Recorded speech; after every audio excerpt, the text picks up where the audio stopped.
जिसने अपने जीवन काल में शिव नाम नहीं लिया, शिव का स्मरण नहीं किया, शिव की अविरल भक्ति को धारण नहीं करा, भगवान शंकर का नाम नहीं लिया, शिव नाम का स्मरण नहीं किया, वो भी एक शव की तरह।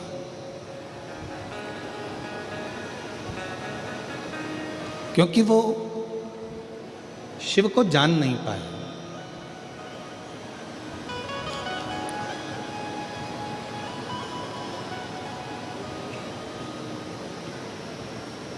एक व्यक्ति ने एक प्रश्न किया कि माहेश्वरी समाज की उत्पत्ति भगवान महेश से हुई है। ये शिव की बंदगी बहुत जरूरी है। और जिस मानव ने ये जान लिया कि जिंदगी अगर सही जीना है तो शिव की बंदगी करना पड़ेगी, शंकर की आराधना करना पड़ेगी, शंकर की बंदगी करना पड़ेगी, तो समझ लो कि जिंदगी हमारी सार्थक हो गई।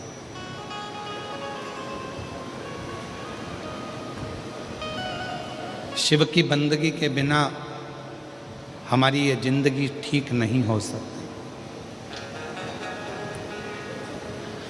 मेरी जीजियों, मेरे जीजाओं, मेरी बेटियों, बेटाओं, मेरी माताओं, मेरे भाई, मेरे बुजुर्ग, माता पिता तुल्य जितने भी विराजमान हैं, हैदराबाद की इस पवित्र कथा के प्रांगण में से कथा सुन रहे हैं या आस्था चैनल पर, फेसबुक, यूट्यूब पर, आप जिस तेलंगाना की इस भूमि से कथा को, तत्व को ग्रहण कर रहे हैं, वो अपने जीवन में उतारना कि सही जिंदगी बनाने के लिए शिव की बंदगी बहुत जरूरी है।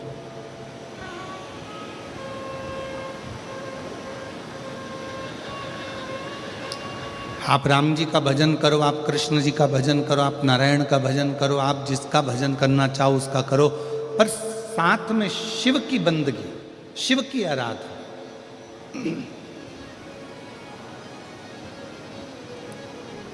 भगवान शंकर का स्मरण हमें जीवन में एक सुख देता है, जिंदगी में जीने की एक नई ऊर्जा प्रदान करता है। पार्थिव लिंग का निर्माण करना, उसकी पूजन करना और पार्थिव लिंग पर जल समर्पित कर कर उस जल का प्रोक्षण, उस जल को अपने ऊपर छींटना। शिव महापुराण के अगर आप वायव्य संहिता को पढ़ेंगे और अगर लिंग पुराण को पढ़ेंगे तो उसमें वर्णन आता है कि यदि शंकर भगवान के मंदिर में जाकर यदि आपने शंकर जी को जल चढ़ाया, आचमन नहीं भी करा, चढ़ा हुआ जल नहीं भी पिया, तो शिव जी पे चढ़ा हुआ जल यदि आप अपने मस्तक पर छिड़क लेते हैं तो एक अलग से बल आपके अंदर आ जाता है, एक अलग से बल, और वो बल साधारण नहीं होता। फिर आप जैसे कहते हैं कि विष्णु भगवान के कवच को धारण कर लिया कर्ण ने, फिर किसी ने कहा कि शंखचूर्ण ने कवच धारण कर लिया था, फिर किसी ने कहा जलंधर ने कवच धारण कर लिया था, फिर किसी ने कहा इसने कवच धारण कर लिया था। कवच कलिकाल में, कलयुग में कवच कौन सा है? तो शिव महापुराण की कथा में, लिंग पुराण की कथा में, नर्मदा पुराण की कथा में आता है कि शंकर भगवान पर जब जल चढ़ाया जाए और वो जल जब हम अपने शरीर पर छींट लें तो समझ लेना कि आपने भी शंकर का एक कवच अपने ऊपर धारण कर लिया। अब आप कहीं संकट में पड़ नहीं सकते।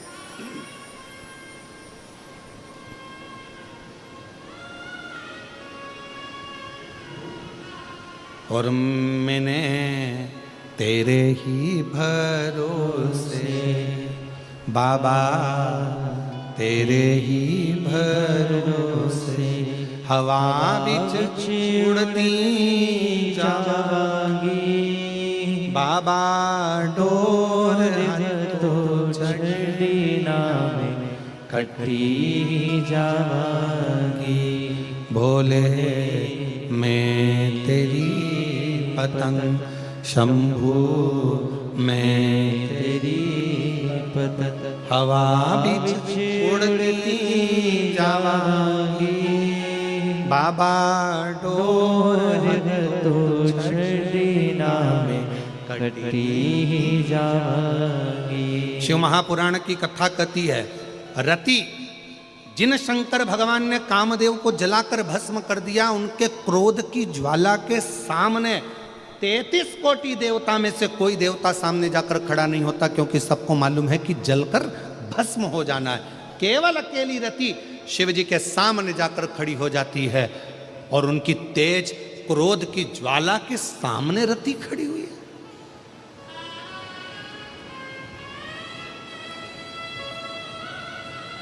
इतना बल, इतनी प्रबलता मिली कहां से?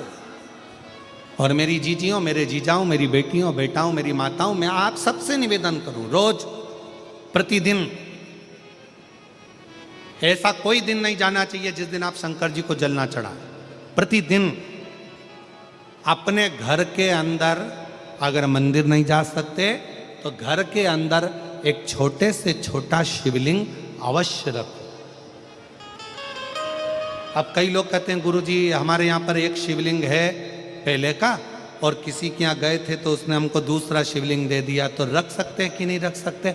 शिव महापुराण की कथा कहती है घर में एक नहीं 1000 भी अगर शिवलिंग है तो वो कभी दोष नहीं देते, कभी कष्ट नहीं देते, कभी परेशानी नहीं देते।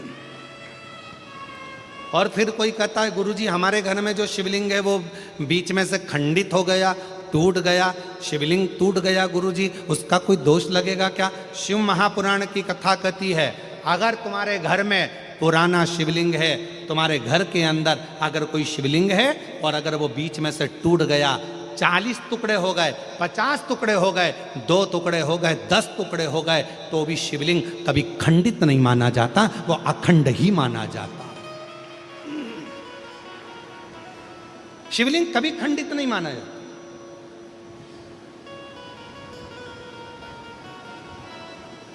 सहस्त्रेश्वर हजारों टुकड़े होने पर भी शंकर भगवान का शिवलिंग कभी खंडित नहीं, कभी खंडित। और कितना सुंदर कहा, तुमने पार्थिव लिंग का निर्माण करा। अब पार्थिव लिंग काय का बनाते हो? मिट्टी का बनाते हो, बालू रेत का बनाते हो। मान लो आप लोगों ने पार्थिव लिंग का निर्माण करा और पूजन करते करते ब्राह्मण देवता पूजन करा रहे हैं, आपने जल चढ़ाया, जल चढ़ाते से ही वो मालूम पड़ा शिवलिंग, पार्थिव लिंग का निर्माण करा, वो पार्थिव लिंग थोड़ा सा खंडित हो गया, पार्थिव लिंग कहीं बीच में से टूट गया, कहीं कुछ हो गया, या गलकर उस पानी में गलता गया। आपके मन में आया कि बताओ मैंने पार्थिव लिंग का निर्माण करा था और वो पानी में गल गया, टूट गया, खंडित हो गया, ऐसा हो गया वैसा। ना ना ना ना, ब्राह्मण देवता पूजन करा रहे हैं, आपने पार्थिव लिंग का निर्माण कराए, पार्थिव लिंग की पूजन चालू कर दी, और पूजन चालू करने के बाद में अगर आप उस पर पानी चढ़ा रहे हैं, जल चढ़ा रहे हैं, और वो पार्थिव लिंग अगर आपका थोड़ा बहुत भी खंडित हो रहा है, गल रहा है, जल में जा रहा है, या उसका रंग जा रहा है, या इधर से जहां से जल चढ़ा रहे थे वहां से पूरा धुलते चले जा रहा है, तो ये मत सोचना कि वो खंडित हो गया। नहीं, पार्थिव लिंग का मतलब होता है कि मिट्टी के छोटे छोटे कण, बालू रेत के छोटे छोटे कण एक जगह पर एकत्रित कर लिए और उस पर आपने जल चढ़ाना चालू करा। पार्थिव लिंग का मतलब होता है कि एक शिवलिंग की पूजन नहीं, पार्थिव लिंग का मतलब होता है उस लिंग को बनाने के लिए जितनी मिट्टी लगी, उस मिट्टी में जितने जितने कण थे, जितने छोटे छोटे कण थे, वो सब एक जगह पर इकट्ठे हो गए। तो हमको केवल एक पार्थिव लिंग पूजन का फल नहीं, हजारों पार्थिव लिंग पूजन का फल एक साथ प्राप्त हो जाता है। उसकी खंडिता नहीं, वो खंडित नहीं हुआ है, वो टूटा नहीं है, उसमें खंडितता नहीं आई है।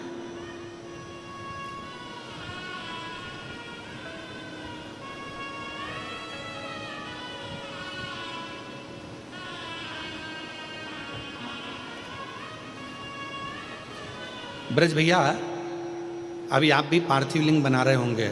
ब्राह्मण लोग जब शिव पुराण चलती है तो पार्थिव लिंग का निर्माण किया जाता है।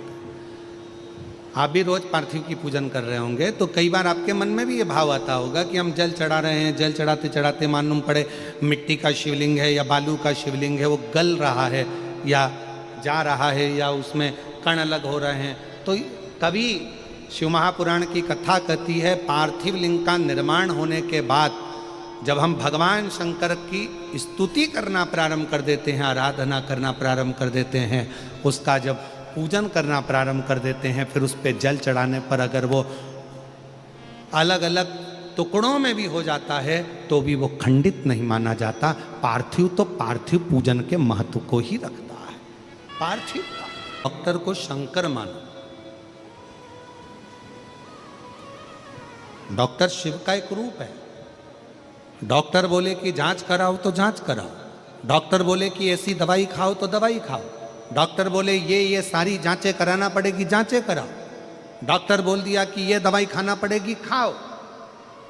पर डॉक्टर के साथ में, उस दवाई के साथ में एक काम और चालू करो, शिव की भक्ति को प्रारंभ कर दो, क्योंकि डॉक्टर भी शंकर का एक रूप है और वो मृत्यु को जीतने वाला महामृत्युंजय मेरा शंकर भी एक डॉक्टर का ही प्रतिबिंब स्वरूप। शिव को आराध्य बनाकर अर्चना कर,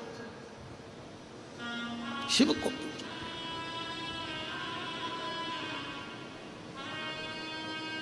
भगवान शंकर।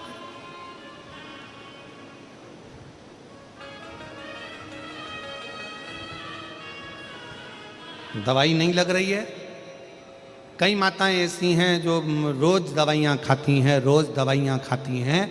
रात को सोना है तो दवाई, घुटने दुख रहे हैं तो दवाई, बीपी है तो दवाई, शुगर है तो दवाई। हम मना नहीं करेंगे कि तुम मत खाओ, खाओ, पर थोड़े दिन एक प्रैक्टिकल कर कर देखो। शिव जी का एक नाम है कुंदकेश्वर महादेव। सब लोग बोलो उस नाम को। कौन सा नाम है? कुंदकेश्वर महादेव।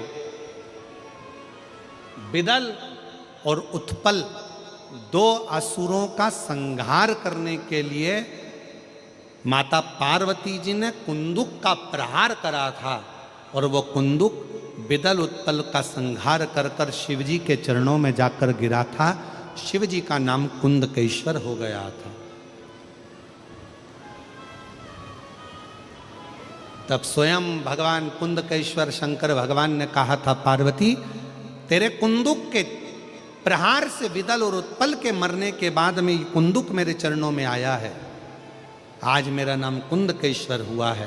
पार्वती, संसार सागर में भूमंडल पर जो भी मानव मनुष्य औषधि का सेवन करेगा और कुंदकेश्वर का स्मरण करेगा, वो रोग से मुक्त होगा, रोग से।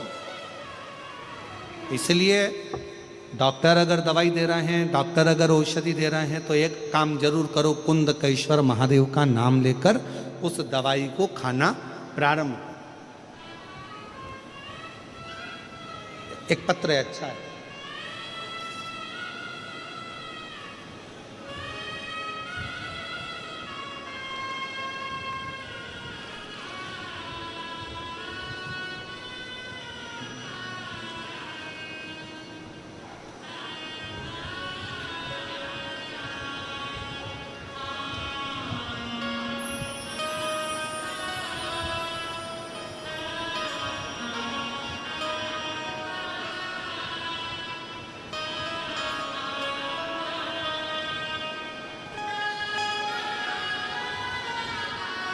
संसार सागर में, ये पूरे ब्रह्मांड में, पूरी दुनिया में, पूरे संसार में भगवान के नाम की बड़ी महत्वता है, बड़ी महत्व।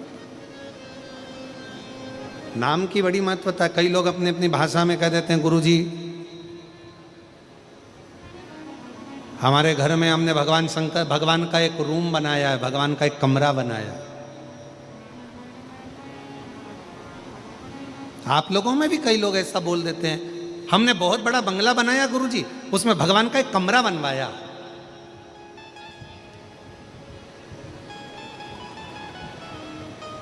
गुरुजी हमने बहुत बड़ा घर बनाया, उसमें भगवान का एक रूम बनाया।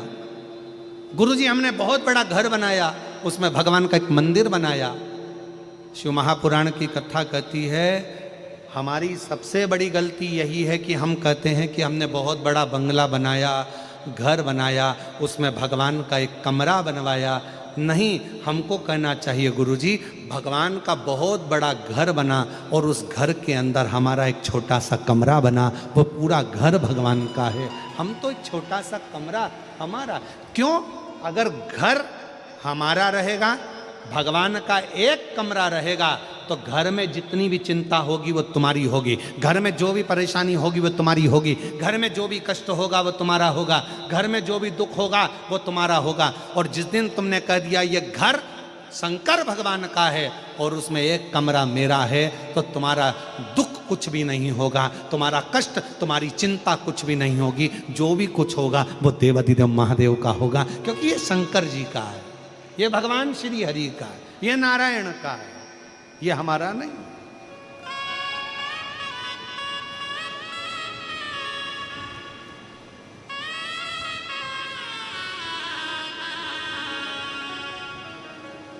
यहां कुछ भी मेरा नहीं है, यहां सब। कभी मुख से मत कहो मेरा, हमारे घर में हमने भगवान का एक कमरा बनाया, बल्कि ये कहो कि भगवान के घर में हमारा एक कमरा बना है। घर किसका? जम के बोलो, भोले नाथ का। परिवार किसका? आवाज नहीं आई, भोले नाथ का। गाड़ी किसकी? भोले नाथ की। चला कौन रहा है? भोले। तुम्हें गाड़ी चलाना आती है क्या? अरे जम के तो बोलो।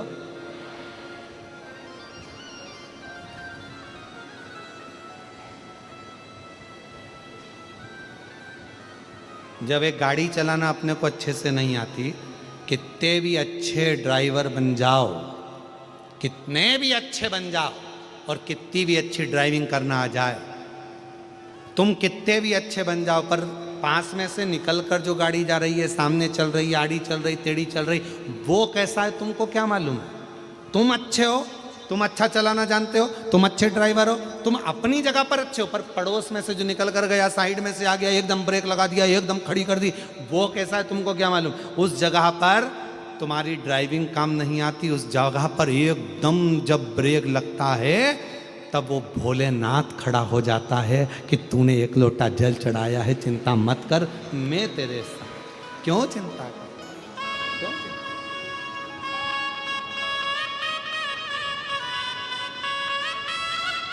उस समय पर हम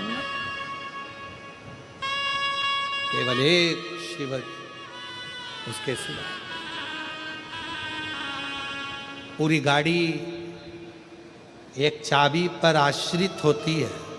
पूरी गाड़ी एक चाबी पर आश्रित है। चाबी गई और तुम्हारी गाड़ी यहीं खड़ी रह गई। फिर कोई तुमसे कहे कि क्यों तुम्हारे पास गाड़ी नहीं? गाड़ी तो है, कथा में गई थी, चाबी ना जाने कहाँ चली गई। तो गाड़ी तो है ना, सब गाड़ी ले जा। तो क्या गाड़ी कैसे जाएगी? चाबी भी तो होना चाहिए। बस एक चाबी पूरी गाड़ी को चला देती है। उसी तरह एक बार जिंदगी में सुनी हुई शिव महापुराण की कथा पूरे जीवन को संवार देती है, पूरे जीवन, पूरे जीवन। इसलिए उसको उसके ऊपर आश्रित होकर, तेरे भरोसे मेरी गाड़ी, तू जाने तेरा नाम जाने,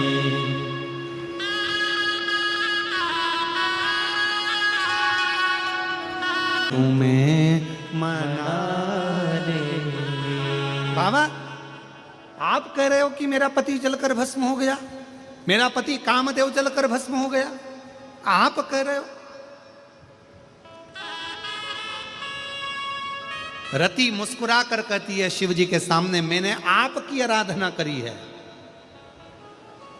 और शंकर भगवान को एक लोटा जल चढ़ाने वाली मेरी जीजियों, मेरे जीजाओं, मेरी बेटियों, मेरे बेटाओं और जितने आस्था चैनल पर कथा सुन रहे हैं सारे शिव भक्त, भारत की भूमि, देश और विदेश में बैठकर शंकर की कथा का रसतत्व ग्रहण करने वाले शंकर के भक्तों से निवेदन है, याद रखना, रति जैसे शिव के सामने अड़ जाना कि मैंने आपकी आराधना करी है तो मेरे पति को तो देना ही पड़ेगा। मैंने आपकी आराधना करी है। आप कह रहे हो कि मेरा पति भस्म हो गया। भस्म? आपकी क्रोध की ज्वाला से?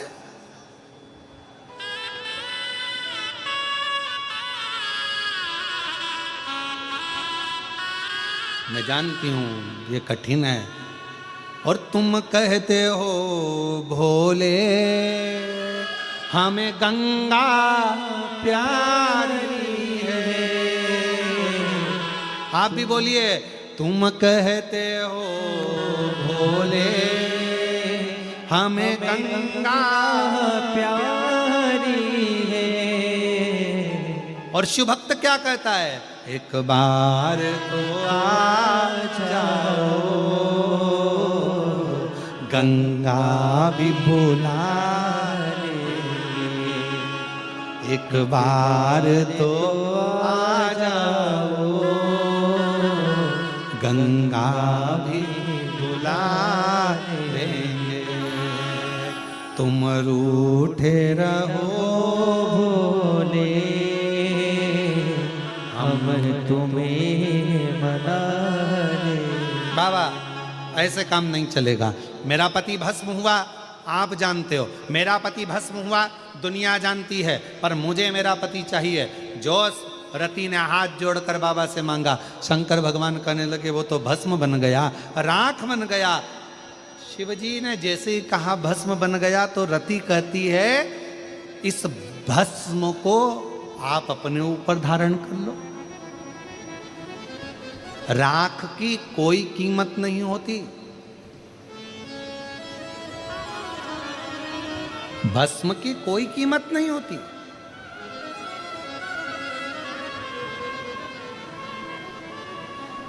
अच्छा एक बात बताओ, कचरे की कोई कीमत होगी? अरे जम के तो बोलो नहीं। पर वही कचरा अगर किसी सुनार की दुकान का हो तो? अब जम के बोलो, कीमत होगी कि नहीं होगी? कचरे की कीमत नहीं है, पर कचरा अगर सुनार की दुकान का है तो उसकी कीमत है। राख की कीमत नहीं है, भस्म की कीमत नहीं है, पर वही भस्म यदि शिव पर चढ़ी है तो वो कीमत वाली है, उसकी कीमत है।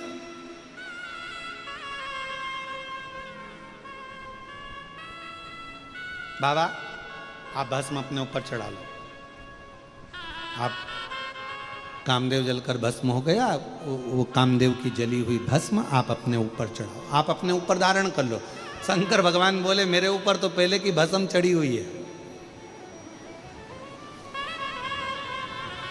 मेरे ऊपर पहले से ही भस्म चढ़ी है। कौन सी? मेरी धर्म पत्नी सती जो जलकर भस्म हुई थी, उसकी भस्म मैंने तन पर धारण करी है। बाबा आप इनकी भी भस्म धारण करो।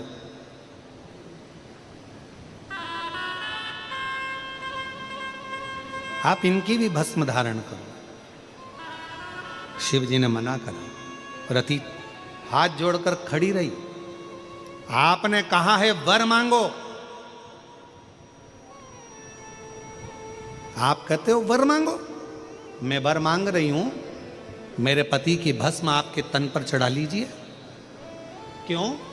रति बड़ी विद्वान थी, बहुत चतुर थी रति।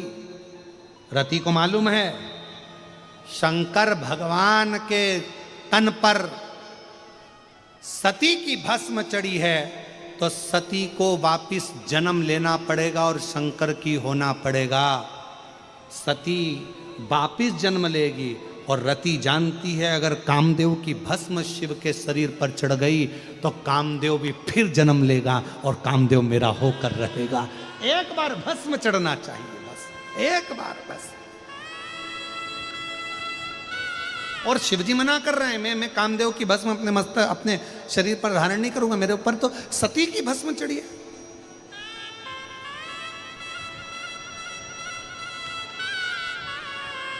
किसी ने पूछा क्यों गुरुजी, शंकर भगवान पर सबसे पहली भस्म तो शिव महापुराण की कथा कहती है, माँ जगत जननी दुर्गा भवानी के जितने जितने अवतार हुए जितने जितने अवतार माता ने धारण करे और उनकी भस्म शिव पर चढ़ती चली गई।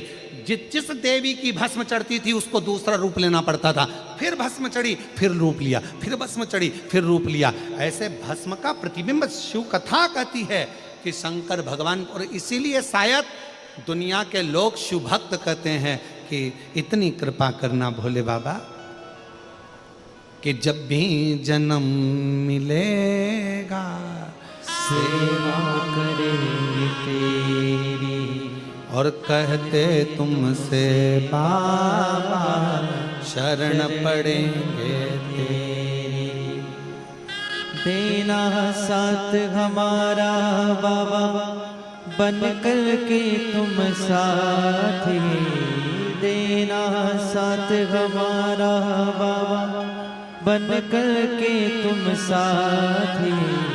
बम बम भोलानाथ है हमारा तुम्हारा, तुम्हारा हमारा। बाबा इतनी कृपा करना मेरे तन की जब भस्म बने तेरा श्रृंगार हो जाए।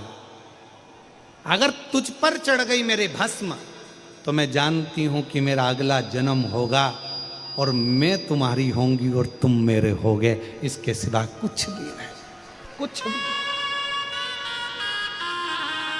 लिंग पुराण में एक वर्णन आता है बड़ा सुंदर कि शंकर भगवान पर भस्म चढ़ाने वाला और शिव का भस्म का श्रृंगार का दर्शन करने वाला, ये दोनों जब प्राण त्यागते हैं तो शंकर के ही पास हमेशा शिव के ही बनकर रहते हैं जब अगला जन्म पाते हैं। शिव महापुराण की कथा कहती है भस्म का श्रृंगार का दर्शन करने वाला, भस्म चढ़ाने वाला, भस्म का आरती का दर्शन करने वाला, शंकर जी पे चढ़ी हुई भस्म का दर्शन करने वाला, शिव जी पे चढ़ी हुई भस्म का मस्तक पर तिलक धारण करने वाला 83,99,999 योनियां नहीं काटता, डायरेक्ट 84,00,000वें नंबर की योनि मनुष्य की पाकर शिव का हो जाता है, तुरंत शिव का।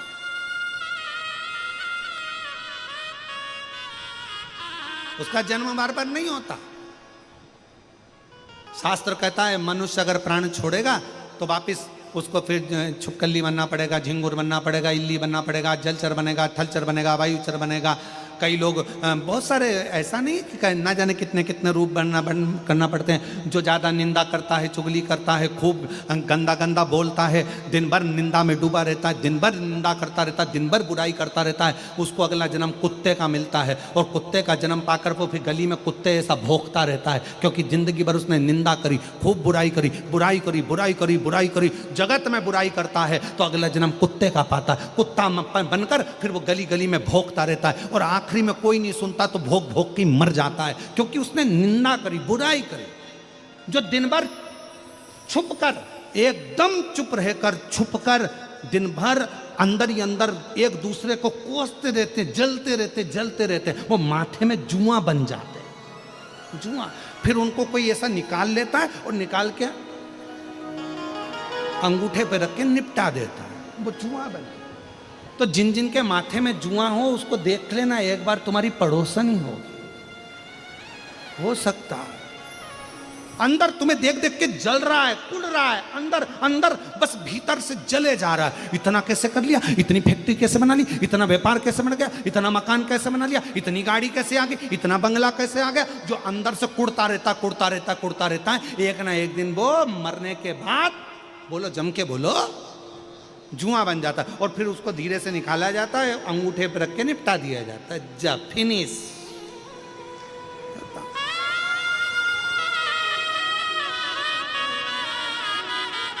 इसलिए फिर निवेदन है, अरे मत बुरे कर्म कर बंदे वरना पछताएगा, भगवान की आंखों से तू बच नहीं पाएगा, तू बच नहीं पाएगा। एक लाइन याद रखो, तेरा क्या होगा रे कालिया, इसलिए बुरा करने से पहले, बुरा सोचने से पहले, बुरा बोलने से पहले 50 बार विचार करा जाए, कहीं गलत तो नहीं हो रहा, कहीं गलत विचार तो नहीं आ रहा, कहीं गलत भाव तो नहीं आ रहा। अच्छा सोचो।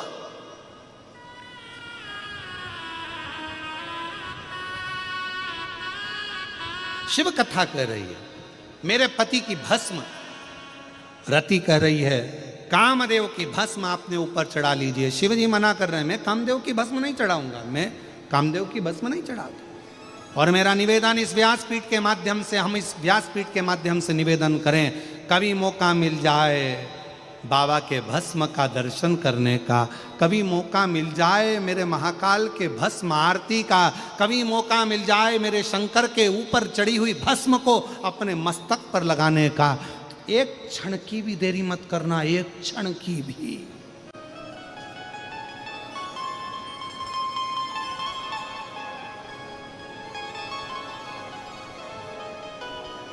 एक मनोरथ नाम का असुर था।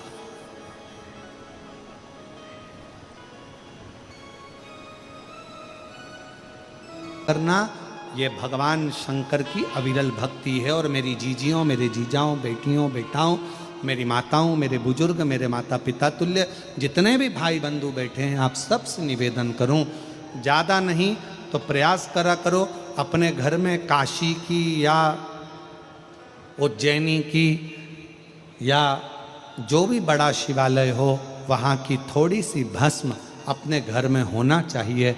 क्यों?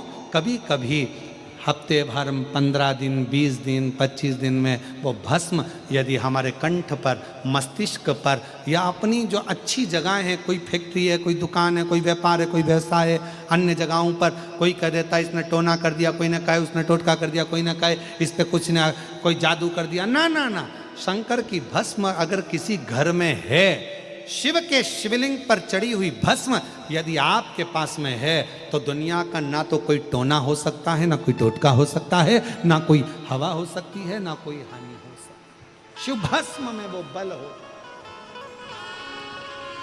शिव भस्म।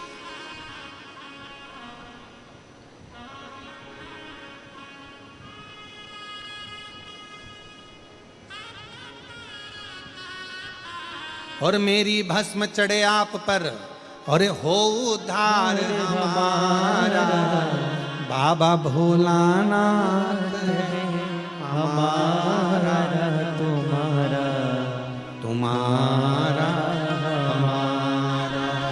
जय भोला भंडारी, गौरा के त्रिपुरारी, रखियो लाज हमारी, गौरा के त्रिपुरारी। हे बाबा, इतनी कृपा करो, भस्म का प्रयोग।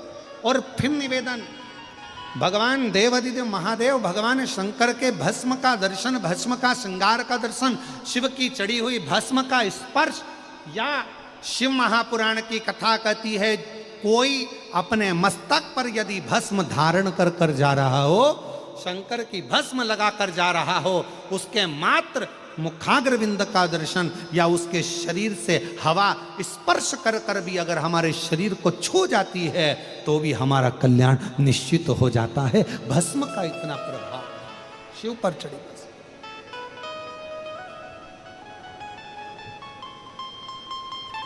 शंकर भगवान पर चढ़ी भस्म का इतना भाव, इतना। रति ने शिव जी पर कामदेव की भस्म को देखा, शंकर भगवान ने वर दे दिया कि तुम्हारा पति द्वापर में मिलेगा, कृष्ण भगवान के पुत्र के रूप में मिलेगा, तुम्हें क्यों चिंता करते, क्योंकि ये भस्म मुझ पर चढ़ गई।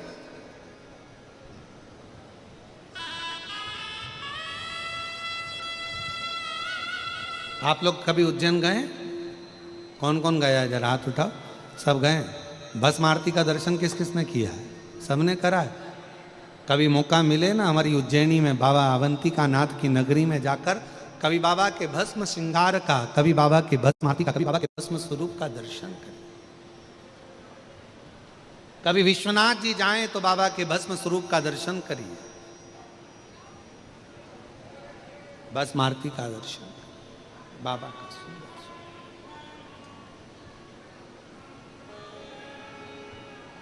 शिव कथा कह रही है। नेत्र खुल गए शिव जी के।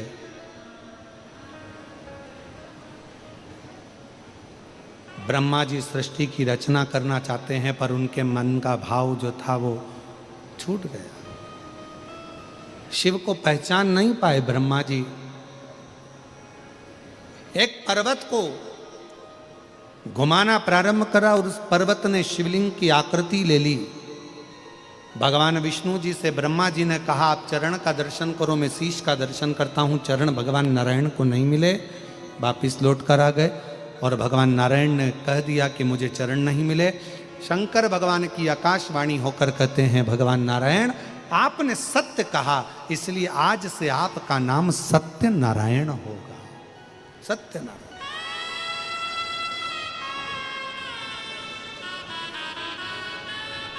भले भगवान का नाम सत्यनारायण हुआ, पर आज का जो जमाना है ये कलिकाल, आज के जमाने में सत्य बोलना भी भारी पड़ जाता।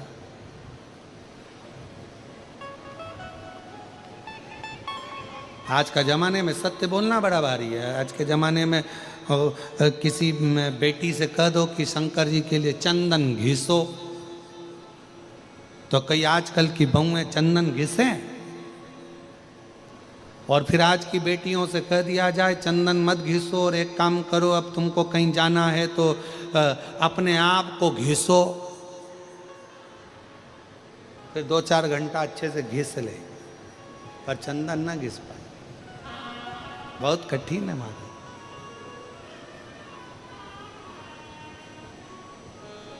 और अपना घिसा संसार के काम आया, पर भगवान शंकर के लिए जो चंदन घिसा वो हमारे आखिरी दम तक काम आया, अंतिम तक काम आया, कि अंतिम क्षण में भी वो चंदन का भाव था। अंतिम क्षण।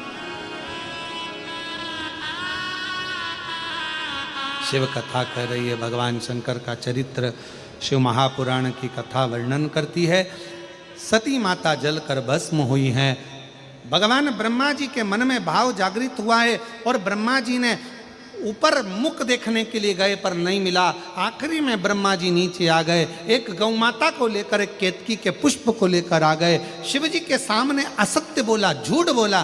शंकर भगवान को सबसे ज्यादा यदि कुछ प्रिय है तो शिव जी को सत्य प्रिय है, इसलिए शिव जी के लिए सत्यम शिवम सुंदरम है। जिसने सत्य को अपनाया उसे शिव मिल गया, और जिसको शिव मिल गया उसकी जिंदगी अपने आप सुंदर होती चली गई। उसका जीवन अपने आप सुंदर होता चले गया, अपने आप से।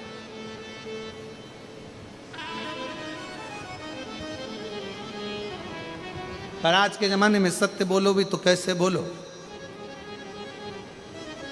बहुत कठिन है हमारा सत्य बोलना आज के जमाने।